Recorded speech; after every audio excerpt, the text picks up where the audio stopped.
Well, we were out for a walk this morning because we have a lot to do on the boat, and to clear our head we said we'd go for a walk first. Well, we're actually walking along the canal. It's beautiful. It's a lovely morning. It is. It's cold, it's fresh, but it's grand. So we're trying to get the boat set up for the new season. There's a couple of little jobs. Of a small problem with one of the starter motors. Are you sure it's the starter motor? I'll tell you what it is. It's when I turn the key, there's a pause of about 1 second before the starter motor kicks in. Now, when it kicks in, it's perfectly fine. Starts the engine. It's grand. But I did a bit of googling, went onto a few forums, and Mr. Google. they all kind of reckoned, yeah, it seems to be the starter motor. So that's what I have to do now. Head back to the boat and whip off the starter motor, and we can send that away and get it looked at.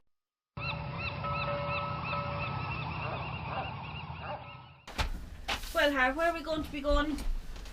Have we any plans? So what are we doing? Yeah, well, I'll tell you guys what we want to do is we're trying to get ready for the new season. There's a cup of tea. Lovely stuff, thank you. And so we're getting the boat ready. We're trying to get a few bits and pieces done. We had a small problem with one of the starter motors in that when you turned the key it would pause for a moment before it engaged, and I did a good bit of googling on it and found a few forums, and some people were saying that pause was to allow the fuel pump to fill with fuel and stuff like that. But given that we've two engines and only one of the engines was doing this, not the other one, I reckon it wasn't a fuel pump. This is the starter motor. It's actually easy enough to take off. There's only 3 bolts on it. There's one there, one there, one there.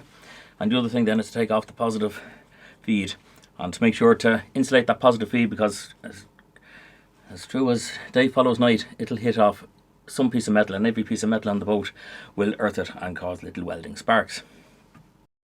So we got that taken off, and we got a new solenoid put onto it, got it refitted, and that's working perfectly now.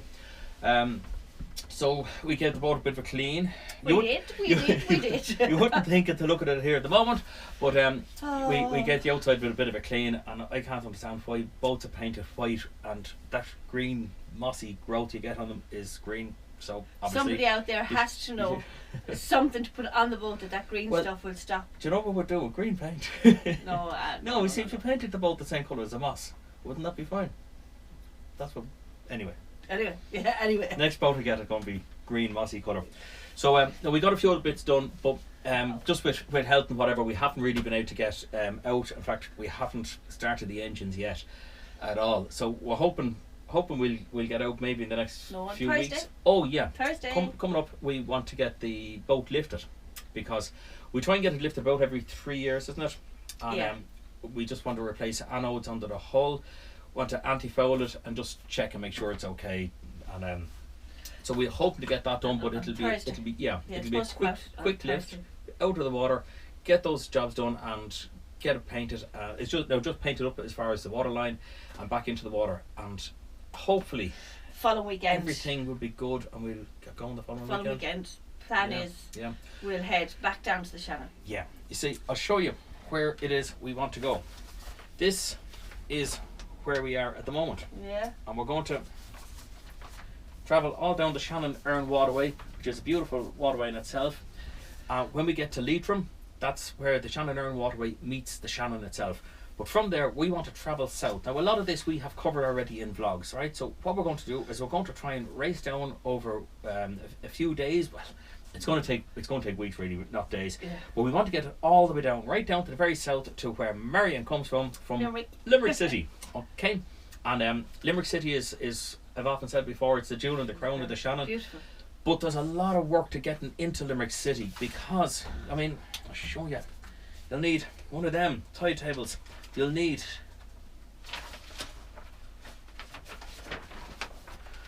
one of them.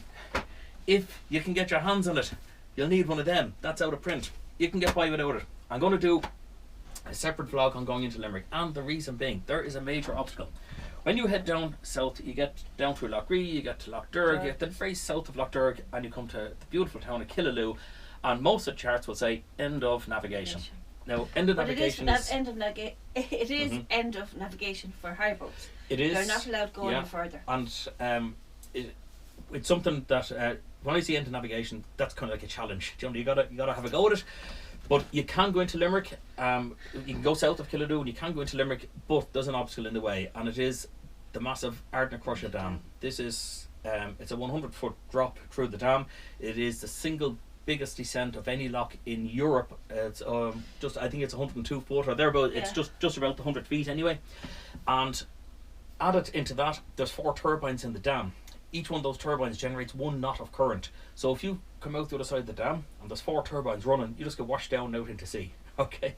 So no, it's not that bad. But no, you can't navigate. This will be our third time doing it. It will be, yeah, but you can't navigate if you've all those turbines running. You can't. Then Balls Bridge when you get into Limerick. Well, you have that as well, but just with the current, even if you've an outgoing tide, that's added into it. If you've had a lot of rainfall, so it can be very turbulent below Erne Crusher Dam.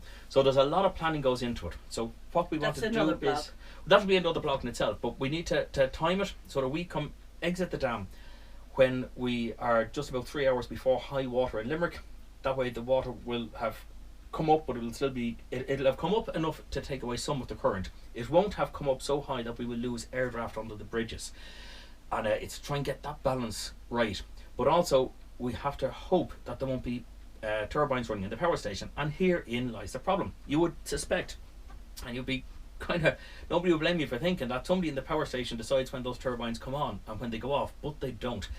The power station is run by ESB, which is the electricity supply board in Ireland, and some guy up in a spot called Turlock Hill, I think it's in Dublin or Wicklow Mountains, is in the control centre, and he decides, oh, we need more electricity in Cork, Galway, Dublin, Belfast even, and he presses a button and immediately those turbines kick in and immediately he has a supply of electricity. But he doesn't pick up the phone and go, is there anybody navigating that river? You know, and that can happen. So you can't blame him in one sense, because we're being pleasure cruising, and you know, it's not that there's commercial. There's no commercial obviously down there. Well, what we'll do is we will contact ESB and we'll let them know we're going to be there, and their policy is that it's just, you know, kind of boat or beware. But we'll hopefully get through someone nice on the phone that day. Yeah, we get the right person on the phone and we've ploughed them and see what happens. It's always easier to go in with a group of boats, and we've gone in I think 3 times before. Twice before, is it? Yeah. Well, 3 times in that the first attempt to go in was it's a long time ago, and it was before the system had changed. I hadn't put the weir into Limerick and whatever. We didn't get in that time. We tried, it didn't work. The next 2 times we went in was with boat rallies, wasn't it? Both times. Cruising companies. Yeah. So there was effectively it was an organised event. You really didn't have to do any work, and you didn't have to plan. Harry has to do all the work. And we say, but that's why I said I want to get the boat ready for that and get everything sorted, and that's our plan. Is there anything else we need to do to the boat? There's not really. No, just restock it, refuel it, and just get it from one end of the system. Yeah, all which is the going way to down be. to It's the other going end. to be hard because, like, as you know, we both work. So we are only going to have weekends to get it back down. Yeah, it'll be a bit of logistics. But then what we'll do is we'll slowly meander back up along the river over the summer, and we'll take in lots of moorings in Lough Derg. We've never vlogged them before, so it'd be nice to show them. Yeah. And we'll get up. I mean, we've got the Grand Canal where that meets. I'd like to show that. I'd like to show the Ballinasloe Canal. There's lots of bits and pieces I'd like to show you. And we'll get up the River Suck, another one we want to get up, and so there. God, it was years since we were up there. It is. It's a long time. Although we brought this boat up there, and it was lovely. Not to tell you when it was 11 years ago. We haven't been there since. We brought the boat into Ballinasloe, and Ballinasloe is a fine town. They have lovely restaurants, lovely pubs, and we actually stayed outside the town, outside a hotel. Can't remember the name of the hotel, but we had a lovely meal there. And we've been there by car since, but not by boat. Yeah. I'll have to look it up and see what the name of the hotel is. We'll mention it at some stage anyway. Guys, thanks for watching, and hopefully you'll give us a thumbs up. Yeah, and we'll talk to you soon. Hopefully in the next video we'll actually be moving. Because we do move sometimes. Oh God, we do. And it's killing me not moving the boat, but it's just at the moment, health wise, I'm not able to get out and do it. We're just getting a few bits and pieces. Fingers crossed, another week or so we'll be well enough to go boating again. So guys, please give it a thumbs up. Please subscribe if you haven't already subscribed. But thumbs up are very good for any comments, for promoting the blog. Yeah, if you have any comments, any questions, nothing on football, nothing on sport, but we'll always have a go at answering boaty questions, please put them in the comments below, and we'll always do our very, very best to get back to you. Or if you've got any suggestions or spots that you think we should go to, yeah, them in as well. On the way down, if you know someplace that, yep, some secret little spot.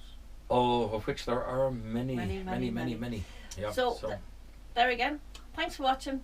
Cheerio for now.